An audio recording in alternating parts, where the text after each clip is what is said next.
Ka-Express, official ng inanunsyo ng coaching staff ni Team Cone na magsisimula ang unang araw ng training camp ng Gilas sa November 18 at ito ang magiging simula ng paghahanda ng pambansang kupunan para sa unang mundo ng FIBA Asia World Cup 2027 qualifiers kung saan makakaharap agad nila ang Guam sa November 28 away game at December 1 home game.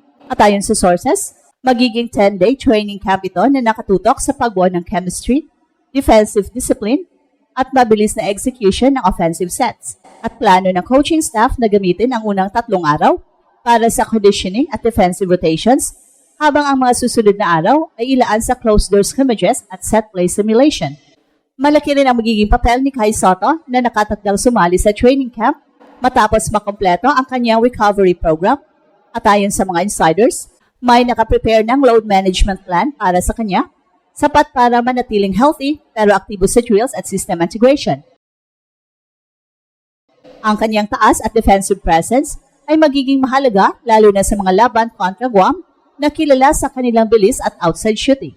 Kasama sa expanded pool sina Junmar Fajardo, Sergio Perez, Alvin Aftana, Dwight Ramos at Tristan Brownlee na ngayon ay cleared na rin matapos makarecover sa minor injury. At target ng Gilas staff na bumuo ng final 12-man lineup bago tumulak papuntang Guam sa ika-25 ng November. Ang focus ng training ay 3, first, transition defense, second, pick and roll coverage, and third, shot discipline sa ilalim ng pressure.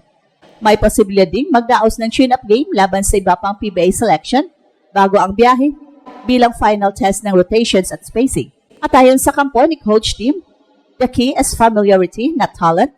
So ibig sabihin, mas importante raw ngayon ang mabilis na pag-intindi ng mga players sa sistema kaysa individual scoring. Sa simula ng kampo, ngayong November 18, malinaw ang mensahe, handa na ang Gilas, at sa bawat huddle, paulit-ulit na maririnig mula sa mga fans, Kai Sotto ang pag-asa ng Gilas. Ang bagong laban, bagong pag-asa at bagong pagkakataon para patunayan na kaya ng Pilipinas makipagsabayan sa Asia.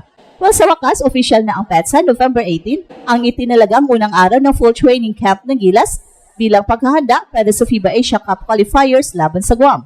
Matapos ang ilang linggo ng individual workouts at monitoring, babalik na sa court ang pambansang kupunan sa ilalim ng pamumuno ni Coach Tim Cone at ayon sa mga insiders, all systems go na sa buong programa. Ang training camp ay gaganapin sa Inspire Sports Academy sa Calamba, Laguna at inasang magiging mas matindi kaysa dati. Nakalatag na ang 10-day plan na hahatiin sa 3 phases, conditioning, system drills at controlled scrimmages. Sa unang 3 araw ay puro physical prep at defensive structure. Dito ipapasok ni Coach Tim ang matinding footwork discipline at close-out consistency, 2 aspeto na naging kahinaan sa Gilas ng huling FIBA cycle. At kasama sa unang batch na dadalo sina Junmar Fajardo, Sergio Perez, Alvin Aftana, Scotty Thompson at Dwight Ramos, pawang mga veteranong sanay sa sistema ni Coach Tim. At magbabalik din si Justin Brownlee na tuluyan ng cleared matapos ang conditioning program niya sa US. Ayon sa Gilas assistant na si Coach Richard Del Rosario, healthy si JB ngayon, has been working with our staff to regain his timing and by Guam, he'll be 100% ready. Pero ang pinakamalaking tanong ng lahat, sasali ba si Kai Sotto agad sa unang araw? Well, batay sa pinakahuling update mula sa kanyang kampo, oo, nasa plano ni Kai na sumipot sa training sa week of November 18, pero dadaan muna siya sa light integration phase dahil galing siya sa long rehabilitation period, may gradual re-entry na siyang susundin.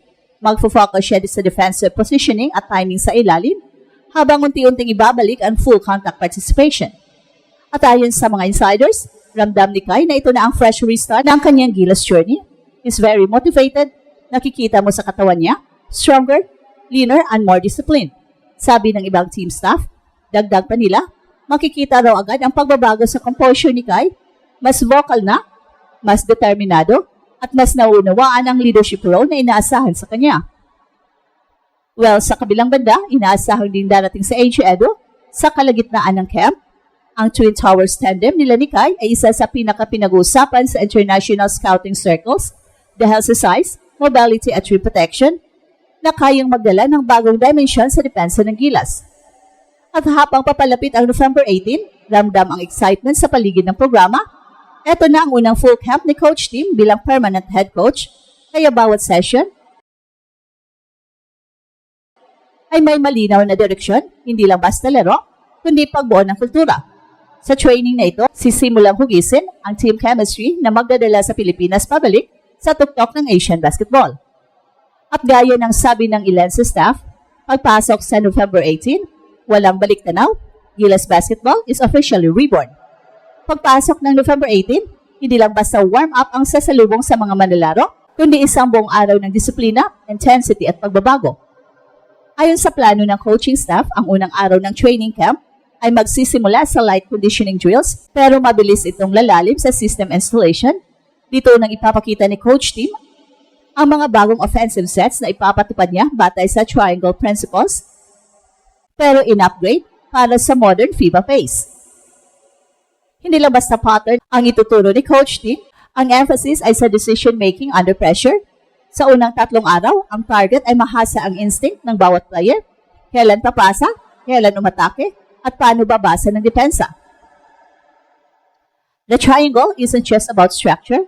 Ayon kay Coach Tim, it's about freedom through discipline. Kapag kabisado mo ang spacing, you can create without forcing. At sa unang scrimmage, pinuli agad ng coaching staff ang chemistry na Dwight Ramos at Sergio Perez, parehong matatag sa depensa, pero ang connection nila sa transition offense ay napaka-natural. Si Dwight Ramos ang steady ball handler, habang si Sergio Perez ang pressure breaker na agad tumatakbo sa fast break. Well, sa kabilang banda, sino Scottie Thompson at Calvin Oftana ay magsisilbing glue guys, laging nasa tamang pwesto, handang tumulong sa depensa o gumawa ng extra pass. Ang frontcourt naman ay patuloy na inaayos ang rotation. Si Junmar Fajardo ang tutok sa interior defense, habang si Kai ay siya magsisimulang i-integrate bilang stretch B, so meaning, mas lalawak ang kanyang role sa pick and pop and high post facilitation. Ayon sa coaching staff, gusto nilang subukan ang kombinasyon ni Junmar Fajardo at Kai Soto upang makita kung kakayanin ng Twin Tower lineup ang bilis ng mga kalaban gaya ng Guam. At habang lumalalim ang training, nagiging malinaw na hindi lang physical conditioning ang layunin. Ang bawat session ay puno ng emphasis sa accountability, kung paano makikipag-ugnayan, paano magtiwala sa sistema, at paano tatanggap ng corrections ng walang ego. Ito raw ang gusto ni Coach Tim na itanim, a system built on trust and clarity. At isa pang mahalagang development ay ang integration ng video analytics team. Araw-araw pagkatapos ng ensayo, ipapakita ng mga players ang clips ng kanilang decision-making errors, defensive lapses at strength. Layunin itong tulungan na matuto sila sa real time upang mas mapabilis ang improvement bago ang unang laro kontra Guam. At sa gitna ng lahat ng ito, naroon din ang excitement ng mga fans. Marami ang umaasa na ang November 18 training camp ay magiging simula ng bagong era, hindi lang dahil sa pangalan ng mga players, kundi dahil sa bagong mindset na dala ng programang ito. At habang papalapit ang opening window, isang mensahe lang ang malinaw sa Gilas Camp: we're not chasing perfection, we're chasing connection.